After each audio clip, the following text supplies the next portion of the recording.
everyone for coming. This is the first of the Sea Search Online 2022 workshops. So if you don't know who we are, Sea Search Ireland is a volunteer citizen science program for snorkelers and divers. And then all the data that's collected is fed into the National Biodiversity Data Centre where you can access it. We have sort of 3 basic levels of recording. So there's an observer course, which is a 1-day workshop for snorkelers or divers to sort of learn the basics of recording underwater. We have a surveyor course then, which is for more experienced divers, which sort of you break up your site into various habitats and things like that. And then we have a site monitoring scheme, which is intended for use by sort of clubs and groups that want to record but don't want to have to sort of dedicate a lot of time to doing recording. And that in that case, you're just recording a set list of species from a specific site. And then as part of that, we've also tried to do more collaborative work with the universities. So part of that was the kelp project, which is how we know Kate. So she'll be doing a talk on the 6th of April about that, which will be really exciting. There's some really interesting results from that. We're doing a sponge safari, which is 6 really common species of sponges that can be identified visually. So you just print off the sheet and you take that with you.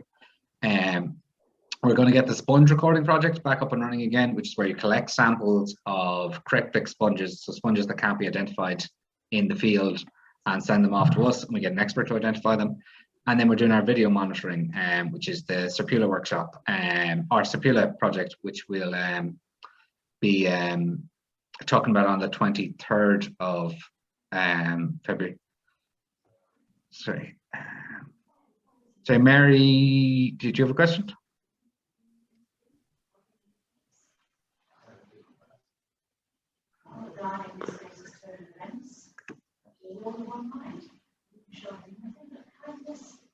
Okay, so just in terms of the Sea Search Online talk, so this is the first one today, 2nd of February. It's on seaweed identification. Then the 23rd of February, we'll be doing the Serpula project, which is about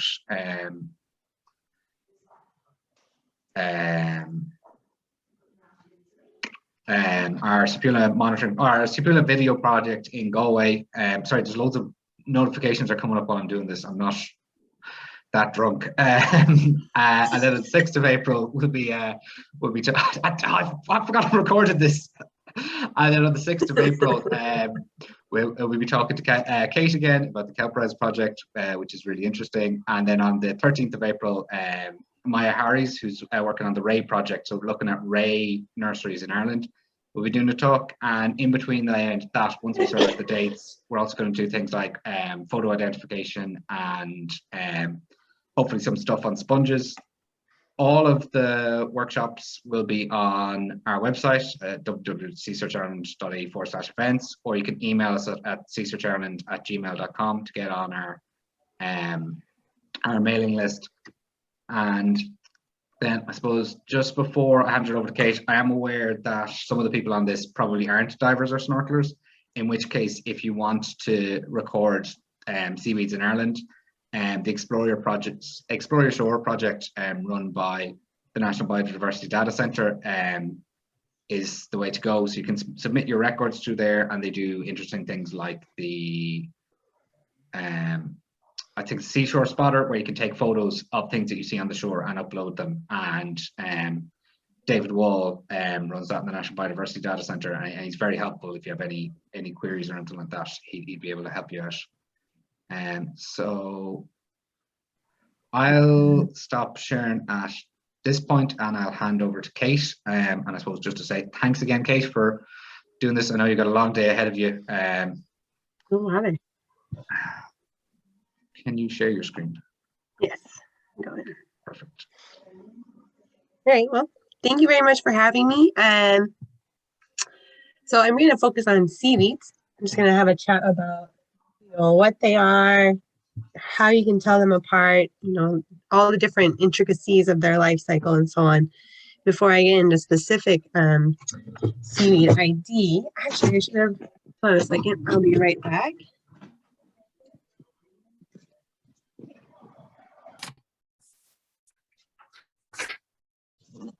I should say that I'm going to be using mostly stuff from this book.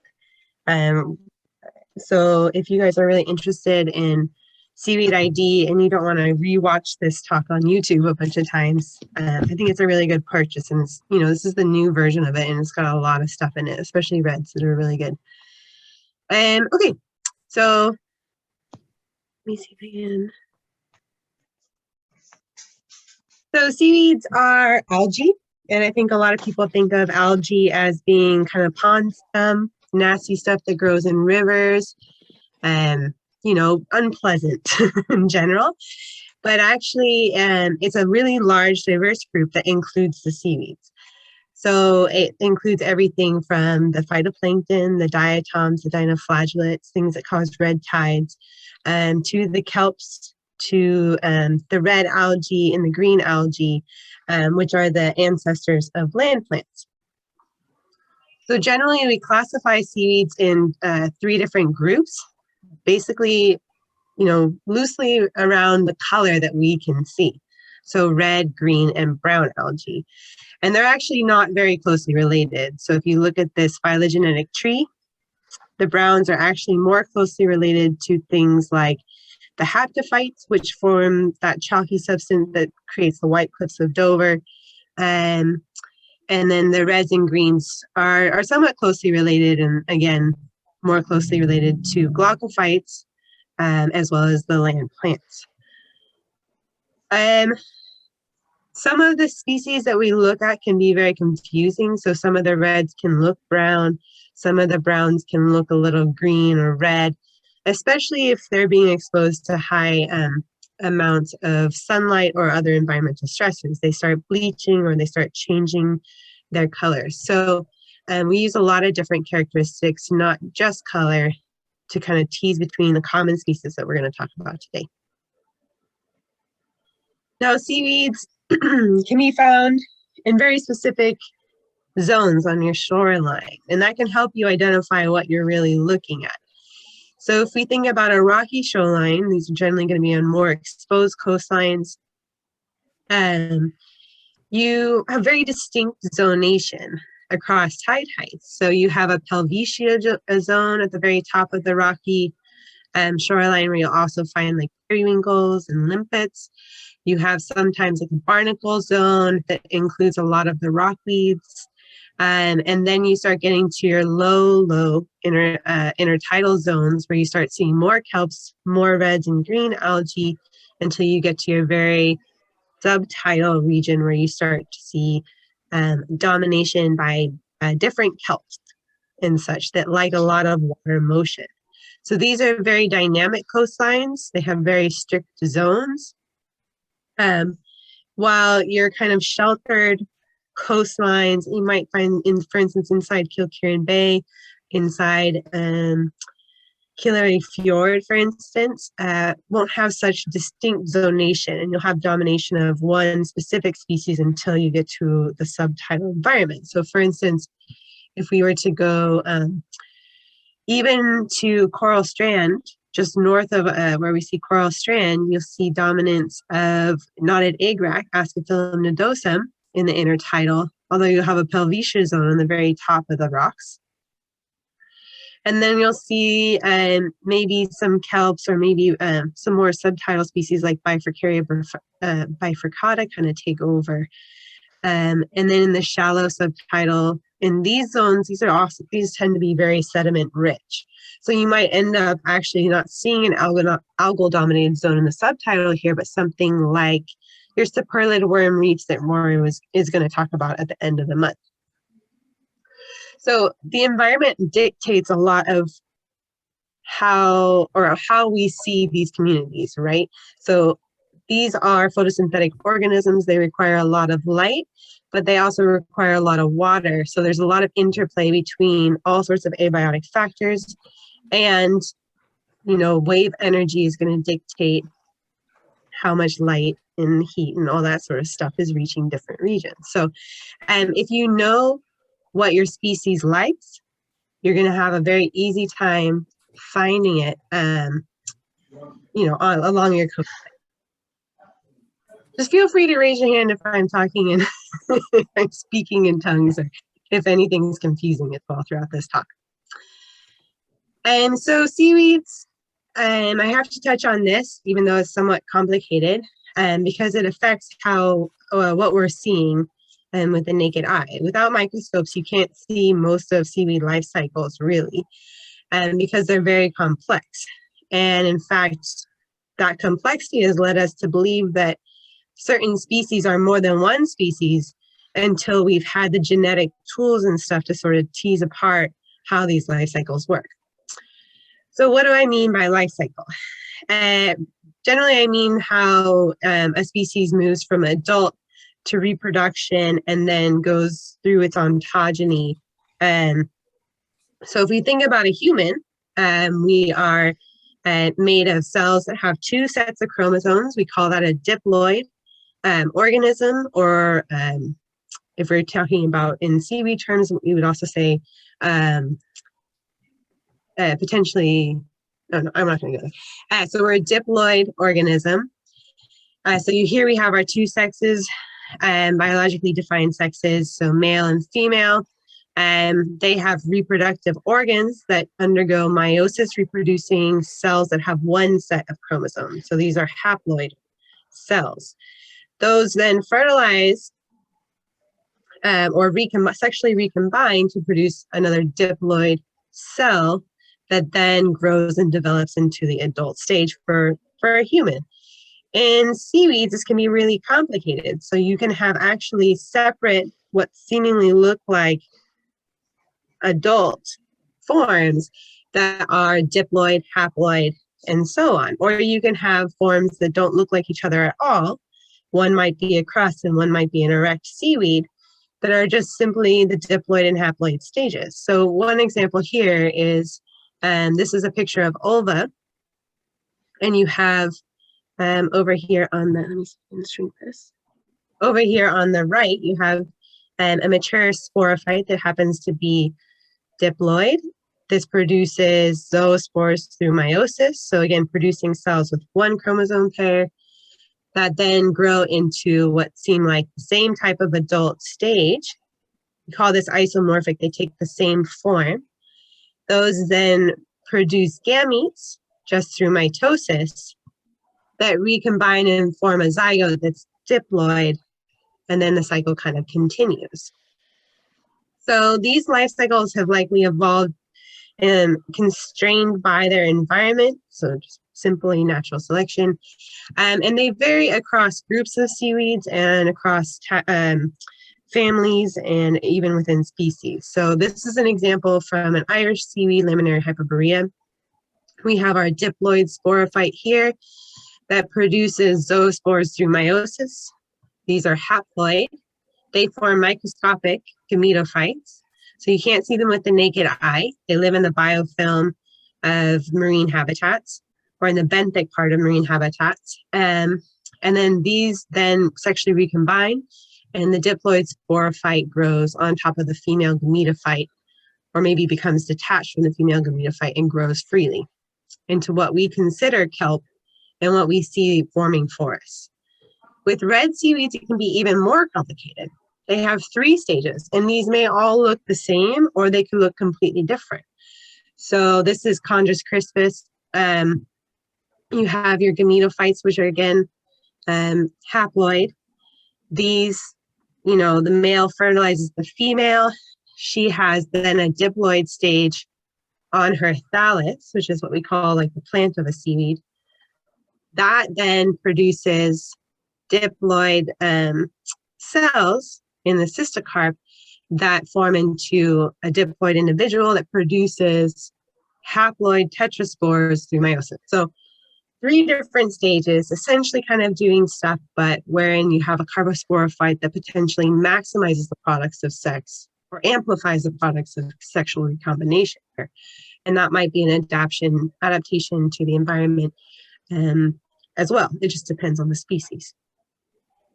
So super complicated, and it definitely affects how we can identify them in the field. So for instance, with Chondrus crispus or Mastercarpus, the texture of the carpophorosphyte stage can be very helpful in identifying the species. So why do we care about life cycle? Again, it's not just for species ID. It can also be super important for commercial uses of seaweed. So in Ireland, you know, in the US, people have a harder time kind of conceptualizing why seaweeds are important unless they're interested in the ecology of the marine environment or maybe fisheries.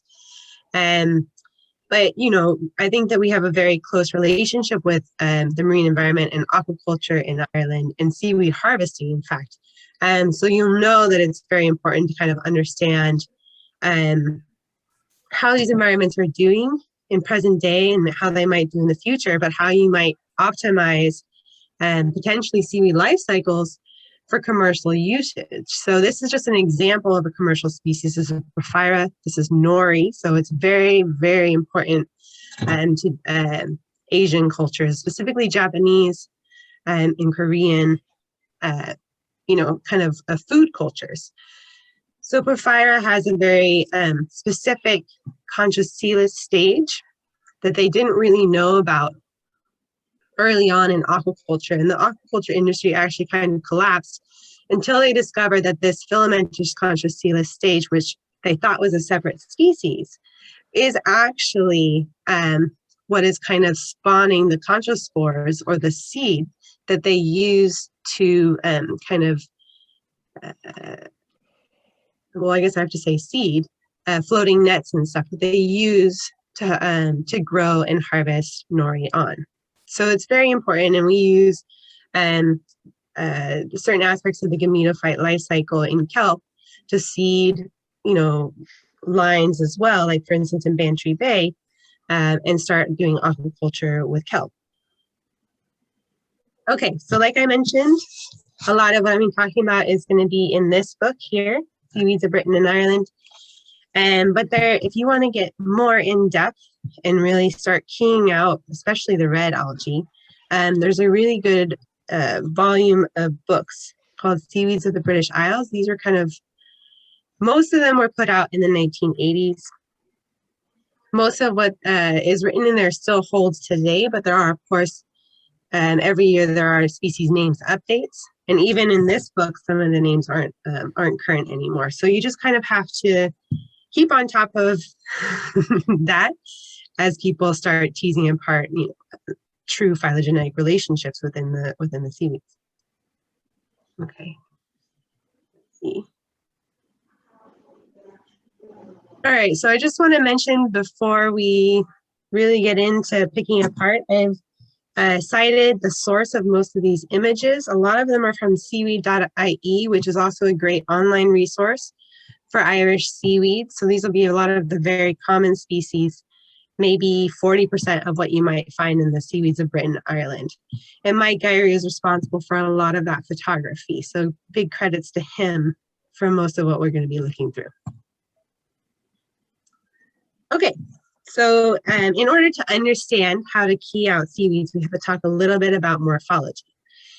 It's quite like a plant, like a land plant, but it's very, very different in the way that these organisms function. So while land plants have specialized cells for different functions, like transferring nutrients and water across the body of the plant, seaweeds, the cells are generally not specialized.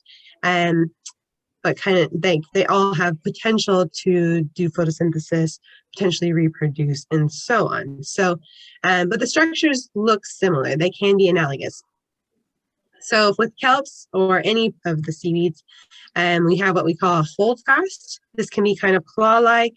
It can be discoid, like you see here.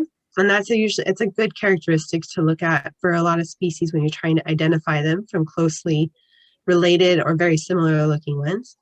We have what we call a stipe, which can then turn into a midrib within a blade. That's very similar to like a stem or a trunk.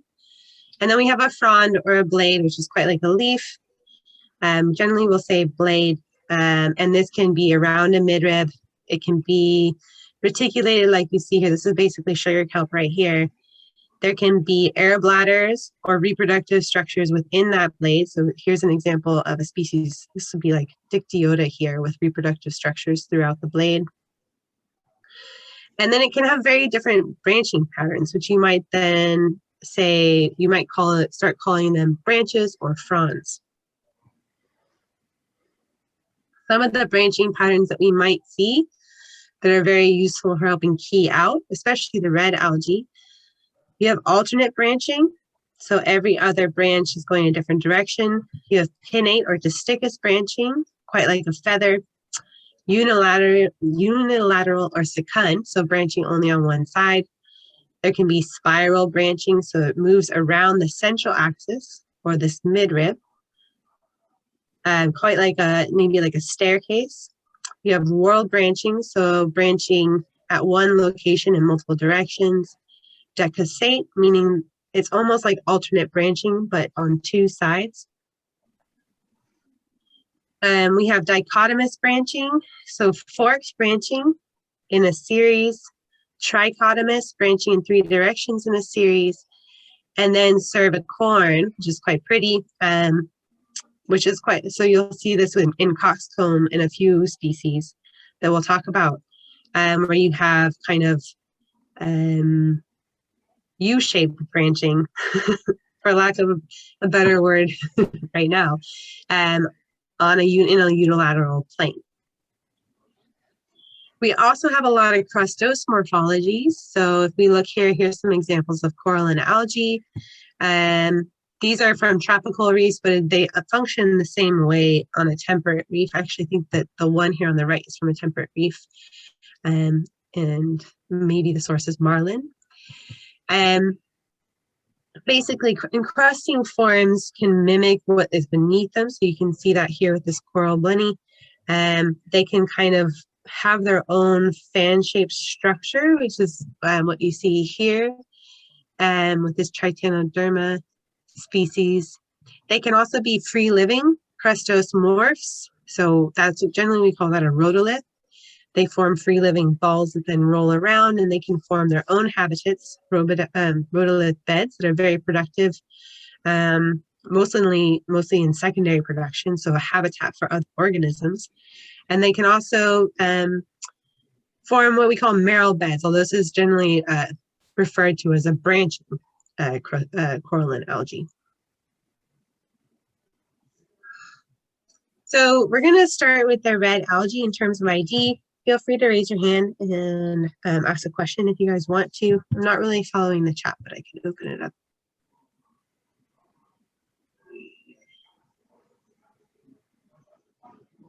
Shark eggs. Okay.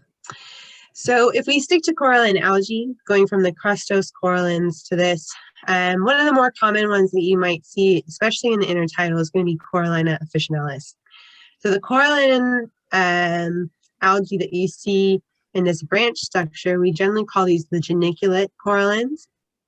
And the reason is they have a very cool upright structure with multiple segments. We generally call the calcified segments intergeniculum, and this sort of elastic, I'm using the wrong word, it's a geniculum, but it's kind of like, acts like a tendon, and it allows the plant or the seaweed to kind of bend and flow without breaking, like you might expect a rigid calcified thallus to do in the intertidal. So it allows it to withstand a lot of wave energy in its habitat by having this kind of elastic geniculum. You're going to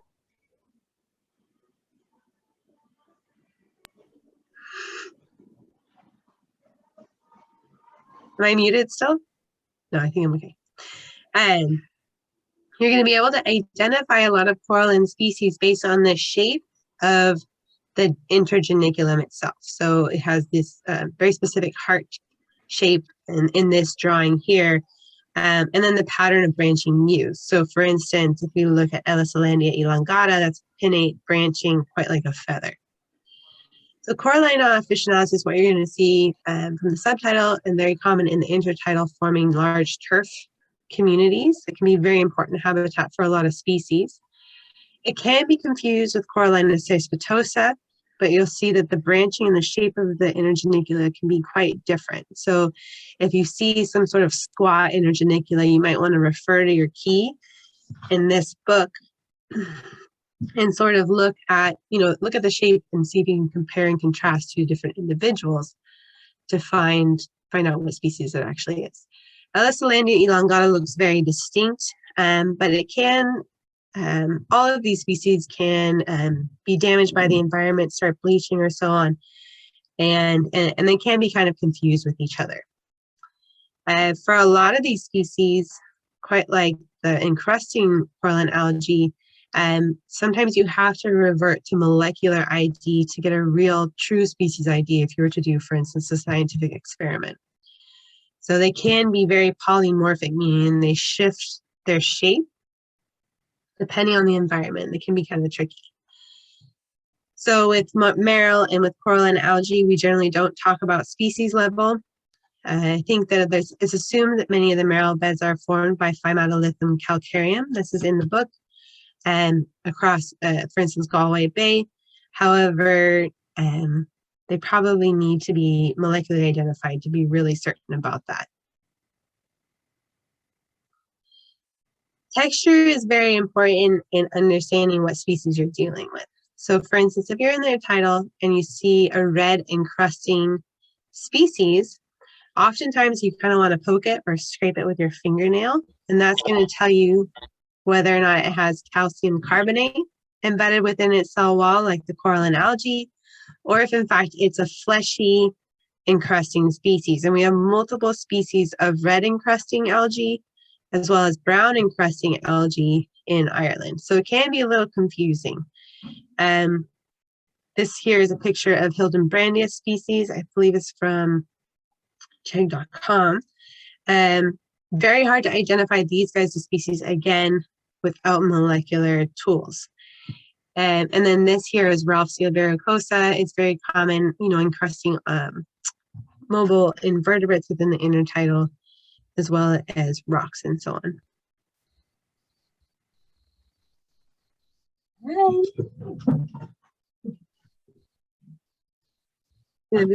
You talk. Okay, so now we're going to move to fleshy species, and I try to group these by like the bladed folios, the lacy reds, and so on. So we're going to start with Delcia carnosa. This guy is pretty obvious in the intertidal, or in the subtitle, I think. More common in the subtitle. It's big. It's this very juicy red color, and it has a very tough kind of fruit leather texture to it when you kind of pull on it, very rubbery. It can be up to 20 centimeters long, very ovate in shape, you can see here. And sometimes you might spot reproductive structures, but often there's lots of holes that can be kind of worn at the edges. And they have this discoid hold fast, often with new individuals kind of growing from it. It's very hard to confuse this guy with other species, I think specifically because of that tough kind of leathery texture it has. Another bladed individual that's very common, very popular, is the dulse. And this guy is very common on kelp stipes, but can find an intertidal, growing as an epiphyte on other things. This divides in a very forked fashion, maybe quite like a palm. It's very leathery, it's thin in comparison to Delcia especially, and slippery.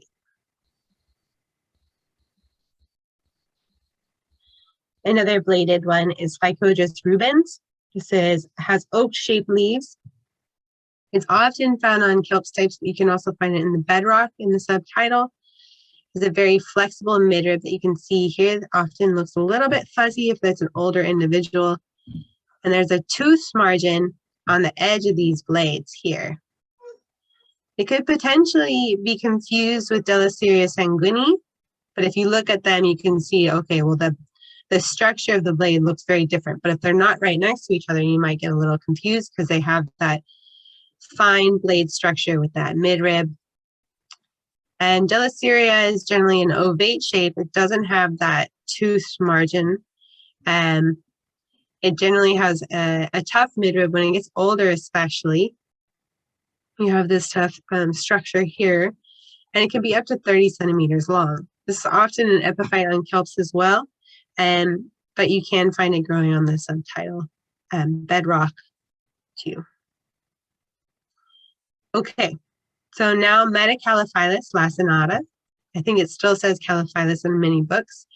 And this is a seaweed that has a discoid holdfast and flat fan-shaped blades. So we have a very undulate margin here.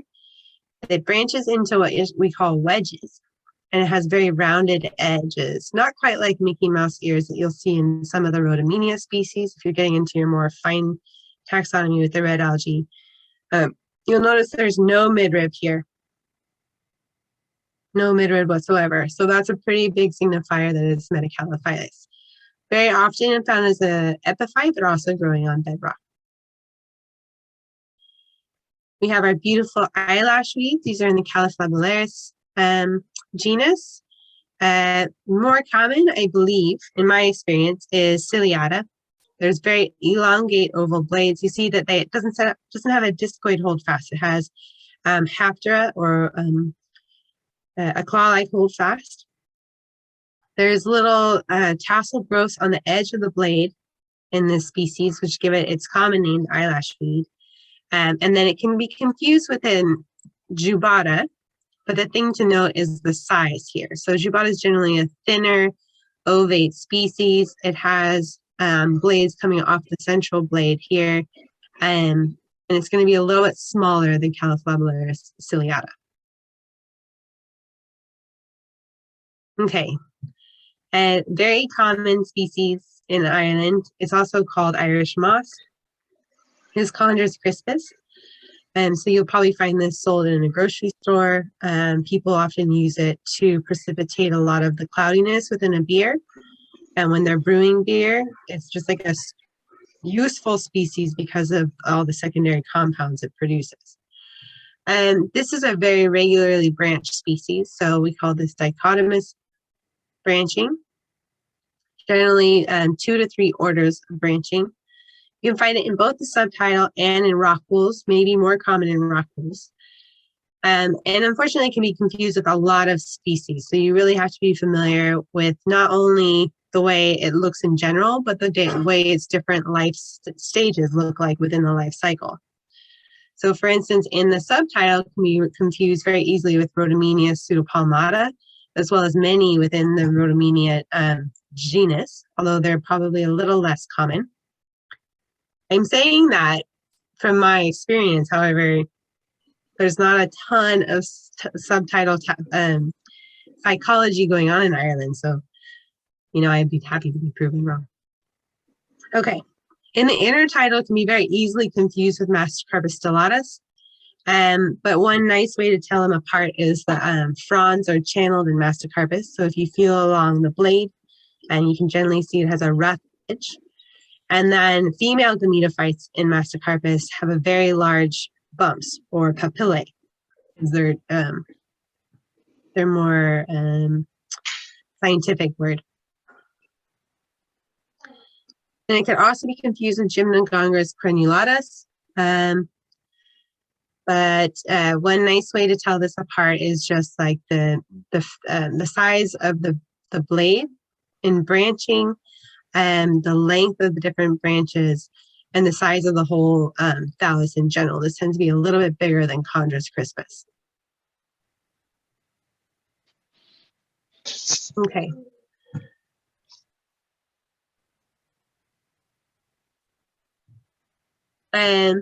So this is another intertidal species.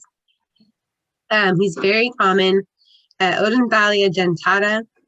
This has a very regularly branched narrow midrib, which I wish I could make this a little bit bigger. Just has alternate branching. So if you look at the midrib here, there's alternate branching going off. It looks almost like the midrib's going through a central blade that's predominant on alternate sides as you move towards the growing axis. But those are actually just very thick branches. It could potentially be confused with another very common species called Plocanium cartilaginium. There's multiple species of Plocanium. They're very tricky to tell apart, and maybe potentially, I don't know if the taxonomy's been done yet, but Plocanium cartilaginium you can find in Hawaii. You can find it in Antarctica. You can find it pretty much everywhere. So potentially that's not the right species name for this taxa worldwide. Maybe we have a different species. So I'm calling it Plocanium species. This coxcomb has a similar kind of branching look to it. However, you'll see you have alternate branching on the major branches, and then you get that coxcomb structure on the finer, the ultimate branches within the thallus. There's a smaller version, a very small Plocanium species called Plocanium magsii, also in Ireland, but it looks very similar, just smaller total size. So you can find this very commonly in the subtidal, as well as in the deeper rock pools in the intertidal. And then another species that can look similar, maybe more common or more similar to Odenthalia, is Membranoptera lotta. So you have that central midrib going up here, and it has many branches, not necessarily alternate branching, but you see that the blade kind of comes off the midrib in the same style as Odenthalia. And very common in rock pools and in the subtidal, and is an epiphyte on kelps. So the easiest way to tell them apart is just that if you have the blades on both sides of the midrib, it's most likely Membranoptera lotta, not Odenthalia dentata, and you don't have this very ornate Plocanium branching structure. Okay, sorry, I should have said we're getting into the lacy species.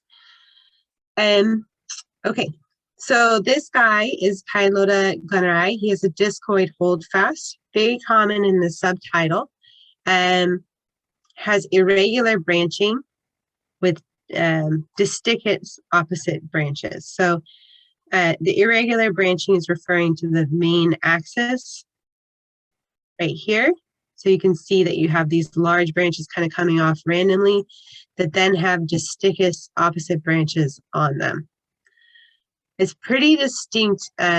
You might confuse it with some of these previous species, but if you take a close look, you can identify it as Pilota. And then another heavily branched red. This is I don't feel this can be confused very easily with some of the previous species I've talked about. But it's becoming more and more common. This is a non-native, what I might call an invasive species, Asparagus armada. And the gametophyte stage looks quite like asparagus. It grows kind of in a rhizoidal structure like strawberries do. So you'll see these kind of harpoon-like structures kind of moving across the bedrock, and then the thallus propagates. And the tetrasporophytes, or the diploid stage, actually kind of looks like these filamentous red balls. And they're like tumbleweeds. They kind of roll around on the seafloor, and I've seen them in January in Salt Hill, and in May at Lettercallow, kind of just tumbling around. And generally that will probably be a very good mode of dispersal for that species. I think you guys had a talk last year by Marianella Zanola about invasive species, and she probably commented on this one. Okay. So we're getting sort of more of the jellyish type weeds. The thicker weeds are moving towards them.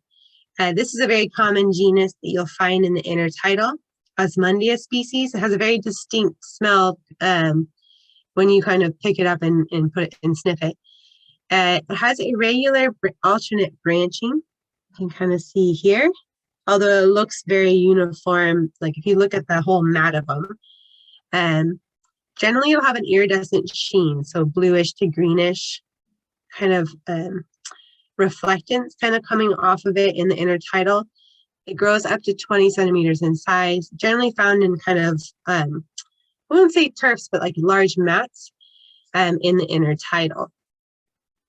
And I think there's 3 species that you can find in Ireland defined by the type of branching in the maximum size they get to. We also have Gelidium species in Ireland. These have a very distinct flattened paddle spoon-like branches with creeping stolons. So quite like how Asparagus is spreading the gametophyte stage. but it's quite small, so hard to confuse with Pilota. And this is kind of what it looks like in the intertidal in sort of a desiccated stage.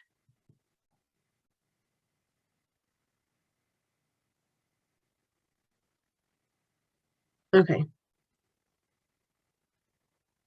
All right, so these two species I'm going to talk about now are more subtidal, or you might actually see them often on the fringe of the kelp forest or in a heavily sandy area, because they can be what's called saxicolous, like they like to grow in sand.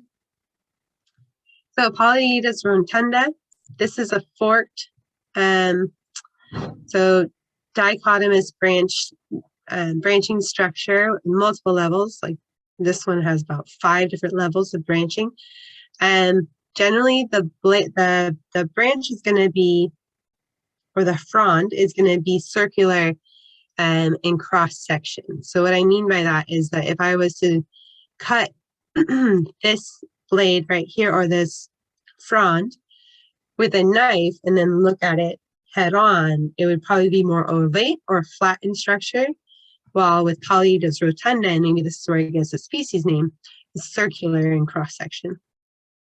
So if you touch this guy, you can tell how circular it is, and that is particularly important at the very tips of this individual, because it can be very easily confused with Furcellaria lumbricalis, which also has this very circular structure, almost a similar branching structure, but the very tips of the branches should be a little bit flatter, or flatter is the better word.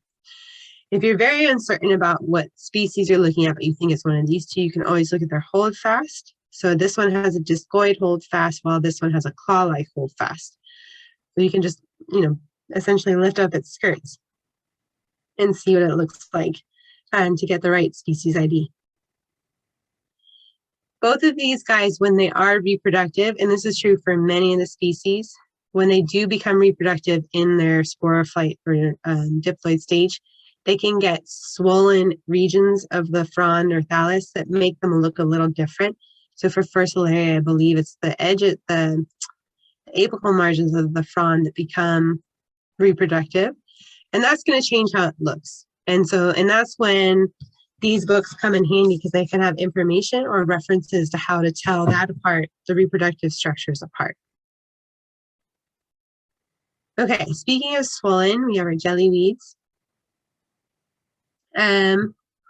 So Cynia is not very common. The jellyweeds are actually not super prevalent in the subtidal that I've seen. I've seen some Cynia in intertidal. There should be 3 species in Ireland. They're hard to distinguish from each other very easily. These guys have very circular branches, but they're not hard in the way that Polyedus might be. They're turgid, like they're filled with water, and so they feel kind of squishy. There's dichotomous branching in these guys, but they should be pretty easy to tell apart from all the other reds, just because of their water-filled texture.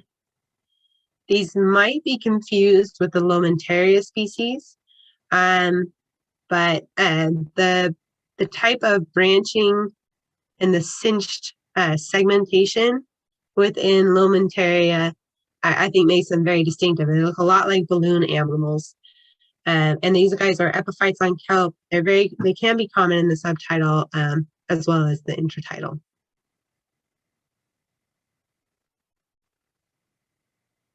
Okay, and then the last thing I'm going to touch on for the red algae is there are a lot of filamentous or hairy-looking species that are very hard to tell apart without microscopy, as well as the presence of reproductive structures. So generally, these kind of form turfy communities, and we call turf algae can be anything from. This is actually an image from, I think, a tropical reef. So you have a lot of podinas and larger red species that form this kind of bushy habitat. Some people call it turf because it's a multi-species complex, like mat. And it's an important habitat, an important food resource, and maybe an alternative stable state for things like a coral reef or a kelp forest in different parts of the world. And this is a smaller example of a turf algal community. I think this is a picture from Nuki, maybe in one of the underhang ledges. And this here is a picture, I believe, from Lettermullen in the kelp forest. So you can see there's turfy algae kind of growing all around the larger algal species, as well as the kelps and the anemones and so on. So generally, we just identify turf when we're talking about them, unless you have a very specific kind of habitat like this kind of sand mat, which you might call Rotothamnion floridula. It's very hard to tell them apart, and it's generally going to be multiple species kind of growing in there. So we usually call those regions turf algae. Okay, so I'm going to move on to the brown algae. And the red are the most diverse, I should just say that. And so generally that part takes the longest, and then the browns are probably next most diverse in Ireland, and then the greens. So I'll start with our rockweeds. These guys are pretty distinctive from the kelps and from other browns, and they generally dominate different intertidal zones. So you have your Ascophyllum nudosum. Again, this is going to dominate more sheltered habitats in the intertidal. It has these smooth air bladders at branching points within the thallus. It was used to be thought that these indicated 1 year's growth, but I think actually you can have multiple air bladders growing per year. But they are very long-lived and an important habitat former, as well as an important natural resource for different industries. You have your fucus species. We have 3 very common ones, but there are multiple. There are more in Ireland. So you have Fucus spiralis. Note that they have this nematocyst, or not necessarily a nematocyst, sorry, this reproductive structure right here. They have a spiral, their blades tend to spiral as they lay in the intertidal, and they have a prominent midrib. You have Fucus vesiculosus. This does have nematocysts, air bladders within the blade, and a prominent midrib. And then you have Fucus serratus, which has a serrated edge, no nematocysts, and no prominent midrib within the blade. So those should be pretty easy to tell apart. You'll note this discoloration here is largely due to reproductive structures developing, which these are as well, I believe. You have a subtidal species of algae here that I talked about when I was talking about zonation. This is Bifurcaria bifurcata. You can see that it is a brown seaweed, but maybe it might be confused with some of our reds. It has a very smooth texture to it, and it is very circular in cross-section. So that's a very good identifier, as well as the kind of blunt, rounded edges. And it's dichotomously branched. It's actually a very pretty seaweed, and it gets pretty, not very big, but bigger than a lot of the red species.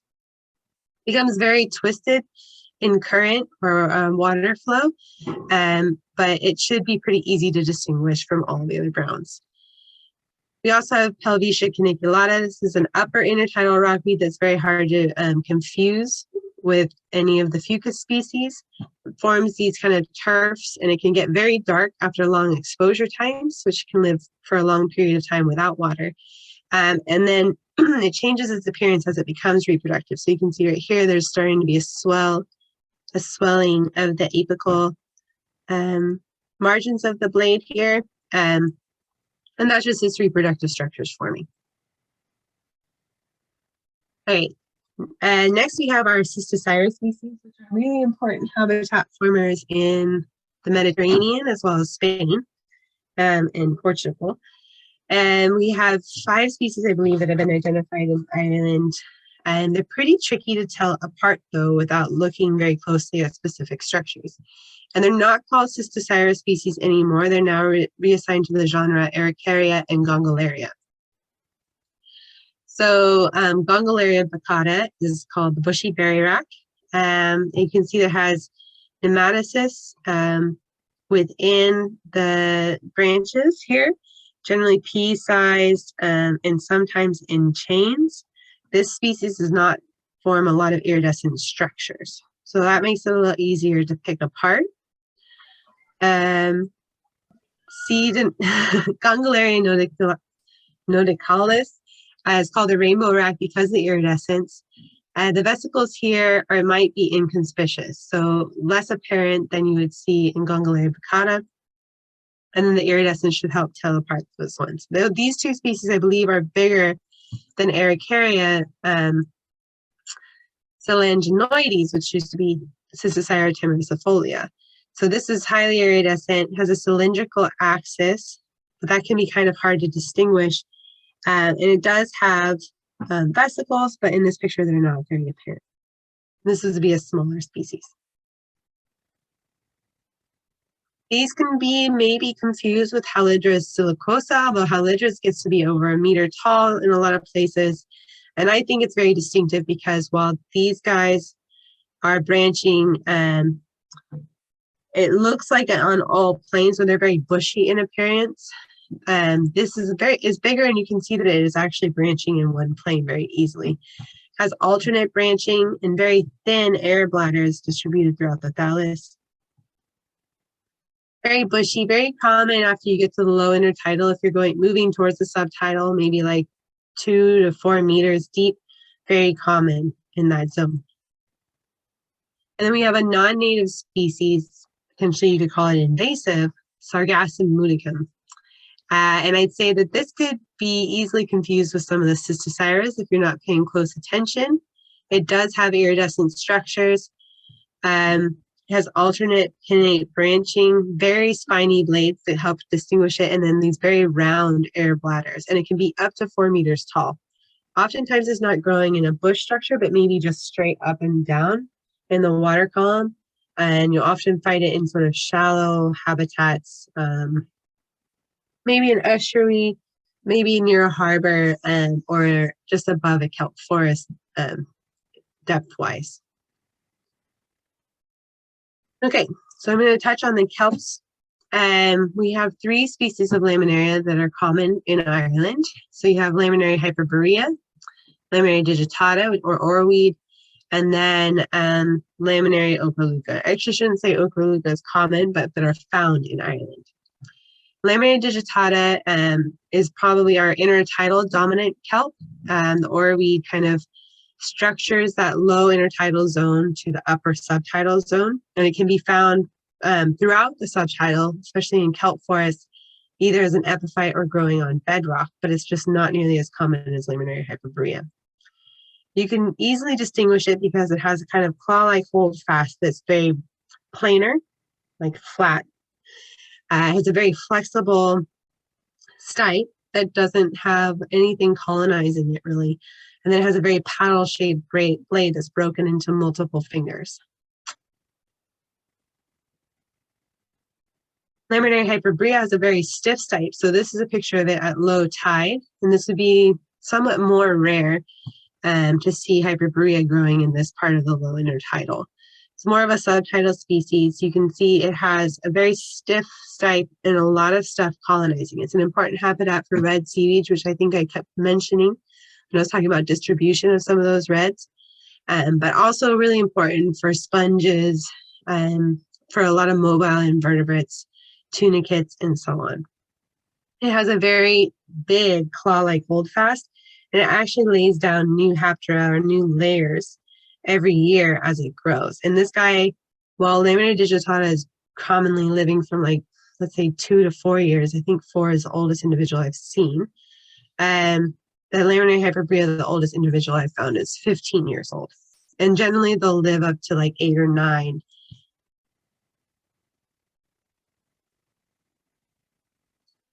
And then we have Laminaria ocraluca. This bottom picture here was sent to me by somebody in Wales who thought, and so it's pretty common in the UK. I'm not saying it's a widespread habitat former in the UK, but it's more of a warm water European species that's very common in Portugal and Spain. It's more common in France, and now it's becoming common in the UK. And we found it 1 time so far in Ireland, up in Belmullet. And it's in a place where you can't find cuvee or Laminaria hyperborea at all. But there is some evidence to suggest that it actually might be on a lot of the westward islands along Ireland's coastline. So it's just something to keep your eye out for. It can be easily confused with laminary hyperborea because it has a more rigid stipe. The holdfast, though, and the stipe are not really easily colonized by seaweeds or other invertebrates, whether they're a lot of the sessile invertebrates. You'll often find snails kind of eating the blade, and generally it looks more golden in color, and I assume that's where it got its name, the golden kelp. So again, only been seen one time in Ireland, but probably more common than we know, and often very easily confused with laminary hyperborea. Something to kind of keep your eye out for. Some of the pretty distinctive kelps are going to be the sugar kelp and the fur bellows. So sugar kelp, in its juvenile stages, when it's very, very young, it can be confused with all of the laminariales. But as it starts to grow, it gets this reticulated blade. Now, it can be very polymorphic. So if you're in Killary Fjord, you'll see sugar kelp forests that kind of mimic hyperborea forests. They have a longer stipe, but it's very flexible, and the blade can be very smooth, but it's definitely very long, and it lays down on the substrate. So not very tall individuals like laminary hyperborea, which can be up to 2 meters in height. Their fur bellows is very distinctive because they have that kind of chew toy holdfast. It's like a dog toy or Kong. And this reticulated margin next to the stipe, which is flat, like a Laffy Taffy or like a fruit leather. And then you'll see that the blade breaks apart very easily. It's a V shape instead of a curved kind of paddle shape, which makes it distinctive if you're just looking at the canopy itself. Saccharina latissima or sugar kelp can generally live for like 2 years. More common, it's common within kelp forests and such, but it's more common in sheltered areas than all of the other kelps. And the fur bellows can live for about 18 months, and it kind of grows throughout the year, but generally you're going to see it a lot more often in the spring and summer. And then we have one other non-native or invasive kelp in Ireland, generally restrained to harbors. So more recently, we found it in Greystones with the help of the dive club there, growing on bedrock actually for the first time that we've noted in Ireland. This is Undaria pinnatophyta or wakame.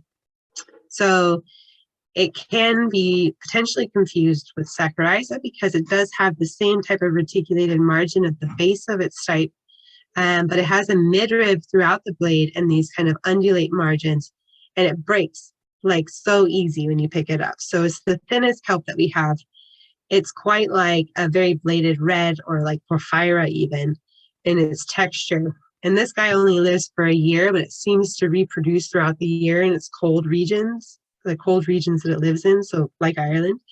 So you'll see it growing nonstop, especially in harbors and marinas.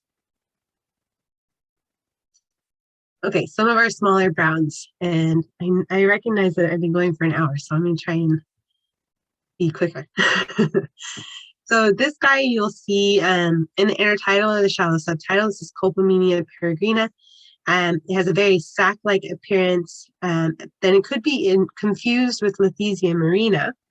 But the way you tell these two species apart is, even though they have a sac-like appearance, like they have air in them or something, Colpomenia is going to be very soft to the touch and not necessarily break apart, whereas Lithisia is very rigid to the touch, and you can break it apart and it gets crunchy.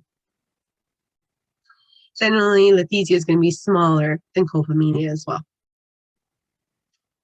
We also have our sausage weeds, so the Sphaerococcus species. There's 2 species that are pretty common. You have a bigger one, Sphaerococcus bullosus, pictured here, and then the Sphaerococcus fistulus, I think it's the large and small sausage weeds, which is much thinner. And they can both be, the large sausage weed is a bit fatter, but they can both be the same length. And they generally have they both have a discoid hold fast, and they grow very close together. One common species you guys might be familiar with from like swimming out to drop down on your dive or snorkeling, getting kind of tangled in, is Chordophyllum. This guy always has a very fuzzy, hairy appearance to him, very common in sheltered habitats or coves along the coastline. And these can be up to 10 meters long. They often get stuck in your prop. You know, they're very easy to kind of break apart, but they can be a little bit frustrating. These could be confused with Hemanthalia elongata, but Hemanthalia is a much more leathery, and it's a flatter species, and it's dichotomously branched. So while there's only one frond growing out of the holdfast of Corda, there can be multiple fronds growing from the holdfast of Hemanthalia. And I believe right now is the season where they have this cool button-like appearance before the main thallus starts growing out.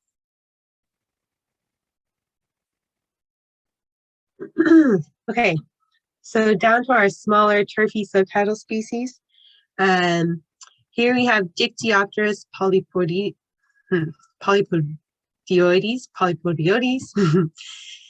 This is a brown, a bladed brown that has a midrib within it, and it could easily be confused with Dictyota species if it weren't for that midrib. That's very distinctive. Dictyota species is often iridescent. It grows in multiple individuals on top of each other, so almost like a turf or like a bed of Dictyota might grow together. It's very tricky to tell the species apart because it often has to do with like a cellular structure level or some of the more finite branching details. And in its habitat where you see it, it's often waving around. It's very thin, maybe fragile species. This guy has a very rounded edge at its apical margins, which is how you can tell it apart from the species Teonia adameria. So this guy generally has kind of ridges at the very apical margins, well, throughout the blade of the thallus. And you'll see it looks like it's been torn and it's very ragged at the edges. And that's how you're going to tell it apart from Dictyota, even though they might be in the same habitat and they might have the same size and kind of thin blade appearance. Another species that you're going to find predominantly in the intertidal is Cordaria linearis. This guy is irregular branching but long whip-like fronds. These can be up to 70 centimeters long. It's a very round species in cross-section and could easily be confused with some of the Desmarestia species unless you look at it very closely. So Desmarestia aculeata, which is the finer common Desmarestia that you'll find in the intertidal, a lot of them in kelp forests. And this can be up to 1 meter in length, has also alternate branching, and then fine hairs kind of growing along these branches. Desmarestia viridis, the way you tell these two kind of finer branch individuals apart and from here is they'll have a flatter midrib, and then this has a very hairy appearance as well as a discoid, flattened, or not discoid, but a flattened holdfast structure. The other Desmarestia that's common in the intertidal is Desmarestia ligulata. This guy is pretty distinctive from all of the other browns. It's a flattened branches with opposite branching on several orders, and it can be up to 2 meters long. It has a bulbous holdfast. And then last but not least for the browns, we have Mesogloia vermiculata, which I've added the past 2 presentations because it was being recorded a lot for in the National Biodiversity Data Center. So I've added this guy. He's soft, he's gelatinous, and can be very easily confused with the red algae. But it does look brown. But again, reds and browns can kind of interchange coloration depending on the environment that they're in. It doesn't really look like any of the other browns that I've mentioned. It has these small branchlets coming off of the central axes. And I think maybe one of the most identifying factors is just the texture of this brown alga. Okay. Now, for the greens, quite like the encrusting coralline algae and a lot of the smaller reds, these guys are really hard to identify using morphology. And they can be very plastic in that sense, changing their morphology depending on the environment that they're in, as well as the type of bacteria that they're around and so on. Ulva species can also, because it's such a thin blade, it can be confused with some of the thin reds in the multiple species of ulva that there are. So generally you're going to find this in the upper intertidal. You can find some of the ulva lactuca or some of the more common species in the subtidal. But they tend to be bloom-forming species. They respond to high nutrient loads and so on. There's some good papers out there for Irish estuaries responding to fertilizers and stuff. And you'll see, like in France or in the 2008 Olympics in China and such, they can be kind of a nuisance species. So there's something to kind of keep your eye on. We have some common greens that are very easy to tell apart. So you have your Codium fragile. There's multiple subspecies of this. One of them is not native, but I generally lump the Codium fragile unless I have the microscope or experience enough to kind of tell those subspecies apart. It's dichotomously branched. This guy has very hairy appearance to him. Mostly you're going to find him in the shallow subtidal to intertidal habitat. There's also a Codium bursa that me and Rory were talking about at the start of this talk. And he looks almost like Lethesia or Copomenia, but it's much bigger. It's very hard to the touch. And you kind of scrape the sediment off of it. It has a green, shiny appearance. And then we also have Clodophora rupestris, or the Clodophora species. And these might be confused with Acrosiphonia or Spongiomorpha, but I think if you want to distinguish a group of green, so ulva species, Clodophora species, sort of, you can tell a Clodophora by its sort of dark, rich forest green color, and it always looks a little bit like Grinch fingers when it's moving within the water. And then lastly, we have our one angiosperm. I think there's actually 2 species of seagrass in Ireland, but the more common one that you're going to run into is going to be Zostera marina.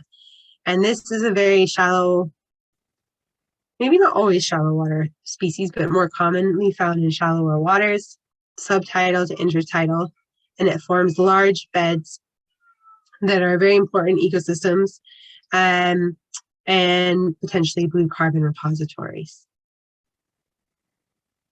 So the last thing that I'm going to talk about is how to collect seaweeds and kind of preserve them for yourself as an art project or for a scientific purpose. So the tools you guys really need are a bucket with water and a tray that can hold a little bit of water. You need paper, and then you need something to dry the paper with after you placed wet seaweed on it, like newspaper, and then something to keep the seaweed on the paper. And what I mean by that is that then you need something that is somewhat water resistant that will make sure that the seaweed sticks to your target paper, not the newspaper or whatever you're using to wick water away from that paper. So what you do is you go out and you collect your target species. A lot of the reds like Plocanium or Odenthalia are really pretty when you place them on paper, or if you're collecting for a scientific purpose. And you want to make sure that you collect the whole thallus. And what I mean that is the holdfast, the stipe, and the blade. And generally, you can really only do this with the smaller species. Things like kelps, you can get them when they're small, juvenile kelps. But when they start to be adults, they're too thick, they're too big to preserve on paper, they'll just mold. So you just want to mind that you are getting the right size for the paper that you have. When you place something like a seaweed on a piece of paper, you want to make sure that you spread it out evenly. So that's why we have things like a paintbrush, or you can use tweezers to kind of wick apart the different blades, especially with some of the finer, lacier reds. Once you've got your target species, you can place your paper in your water on a tray, lay your seaweeds out over it, and then try and pull that piece of paper out. Use the paintbrush to organize it, and then you basically place that piece of paper on top of newspaper, put your cloth squares or some cheesecloth or nappy liners, wax paper, whatever you have to keep seaweed on your target paper, and then put something like a newspaper on top of that. Place a heavy weight or a book on top of it and leave it for a couple days. So that should let you squeeze a lot of the water out of your seaweeds, and Rory can then kind of put this handout up, I think, if he wants to, for you guys to do this project. So what you want to do is make sure that if you're collecting for scientific purpose or for an art purpose, you check on that seaweed pressing multiple times as it's drying. You want to keep it in a dry, arid area, and then change out the newspaper or towels or whatever you're using to dry every other day or so to prevent it from molding. This is just an example of me pressing some seaweeds from Salt Hill. So you'll see I've kind of placed them in a tray of water, placed the seaweeds on it, and then pulled it out and tried to rearrange the fronds so that you can see everything. It's on top of newspaper, and then I would have put nappy liners on top of that, and then another thing in newspaper to really get all the water off. Make sure you're on a flat surface when you're doing this. You can even put it in the oven at 100 degrees for a couple hours to really get most of the moisture out before you do it, and then your end result should look something like this. If you're doing it for a scientific purpose, you want to write down what species you think it is, where you collected it, the date, your name, and any other identifying information like tide height or whatever. This is a cool example. The cyanotyping, I think is the right word. I'm drawing a blank. So this is a Sargassum species that has changed since the 1800s, but you can do all sorts of different kind of art projects with seaweeds as your print model. And so that's kind of a rough and dirty seaweed pressing. I know it's getting kind of late, but you can put up that flyer if you want on the website for Sea Search. And I'm just going to end with the infographic we have for kelp forests in Ireland, where you can see all the epiphytic reds on these kelps. And I can answer questions if you guys have any. Thanks very much for that, Kate. That was really good. I know you're saying people have to sit for an hour. You had to talk for an hour. And you didn't even swear, which will make editing the video so much easier. Oh, that's good. I've been working on that. I took down some of the questions people were asking as we went along. So someone was saying that they have a high power compound microscope and they're looking for books for doing seaweeds better on a small scale. But would that be those British seaweeds of? Yeah, the Seaweeds of Britain and of the British Isles. That's a really good book series. I think you can get it through the Natural History Museum in London. Is it nhm.ac.uk? Yeah, that's the where website where they sell the books. That's where I found it. I put the link up in the chat earlier. Okay. You can get it on Book Depository or Amazon, but you have to wrestle with your own conscience then, Yeah, so but for the red seaweeds, there's 4 of those books.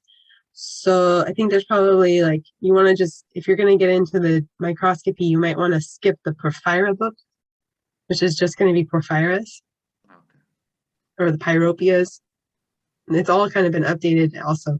But no offense to people who are super into the Porphyras and the pyropias and all those, the Baingiales is but the taxa that's more bladed or lacy shaped is going to be in some of the different books. So just be careful which ones you're buying and make sure that you have an idea about your target species you're wanting to look at.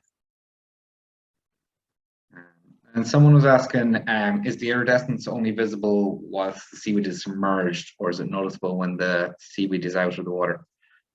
Yeah, it's definitely noticeable. If you think about the Odenthalia, it's really noticeable in the intertidal. It has to be hydrated in that sense. If it's on the beach as rack, and it's been on the beach for a couple of days, you're not going to notice it. But if it's in the intertidal and the tide's just gone out, you're going to totally notice it still. Oh, someone was asking about aging kelp again. Is the age of seaweed such as kelp age from length, or is there another way? I know the answer to this. The lads in Bad Tree were obsessed. That's right. Yeah. So yeah, if you want to age kelp, specifically for hyperborea, you can chop. If you don't, well, hey, you don't really want to just like go out and chop a bunch of kelp down just to age them for fun. But if you have found a kelp on the beach, if you cut right next to the hold fast, just cross section it, right, and just try and slice very thinly. If you hold one of those cross sections up to the sun, you can see essentially tree rings. And each of those rings should represent a year of growth. So kind of the same way we age trees, you can age kelp. And it does work for digitata. And I think for sugar kelp, although that's a little bit rougher because this aging was calibrated for Laminaria hyperborea in 1967, I want to say, by Joanna Kane. But it was only done for that species. I often just kind of assume that it's working the same way in other species. And then someone asked, do seasons affect seaweed in Ireland? What grows when, reproduces? Yeah, absolutely. Absolutely. I mean, everything has an annual cycle. So like the same way that birds are breeding in a specific season, seaweeds are reproducing. Each species has its own reproductive season. So if we look just at kelp, hyperborea is reproducing, it's just ending its reproductive window like this month. So you'll see that the blades are all kind of tatty and there's these dark patches on the blades if you're snorkeling or diving. And that's where meiosis is occurring and it's producing zoospores that then become the gametophytes in the bedrock. And with oarweed and with sugar kelp, that actually starts happening in June through August. So you can actually separate you can theoretically say like, oh, if we see a bunch of juvenile kelp, it's probably hyperborea, not digitata or Saccharina latissima, if you know the time of the year. I say that, and then we just did a whole research project looking for microscopic banks of kelp spores. So it's not exactly true, but the seasons are doing something weird here this year because the daffodils aren't up yet, which you'd sort of expect because they normally are up in January at this stage. But like there's robins hopping around in couples in my back garden for the last month. So things are getting weird. I don't know, is it climate change or just frisky robins? It's not too warm too fast. Someone was asked, is there the Seaweed.ie be the best place to go for photos of seaweed in Ireland, wouldn't it? I'd say use Mike Guyry's photos. They're really, he has a good set of photos for each species. He doesn't have all the species on his website. Marlin.ac.uk also has a lot of good marine species photos.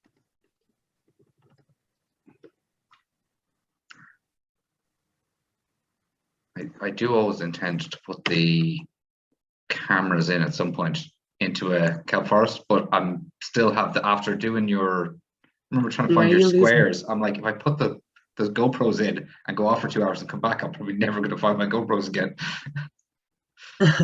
Yeah, I mean, I've lost so much stuff, so I don't know. It's a lot of money just floating around out there.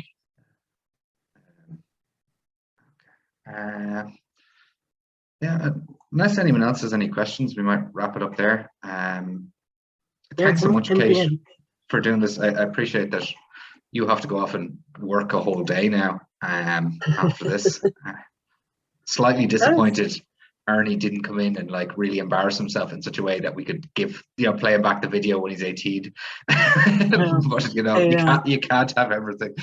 Next time, I'm sure next time. So Tom caught him just in time. He's like, the minute he gets up here, he has to have everything. In a close up. But yeah, thanks for great.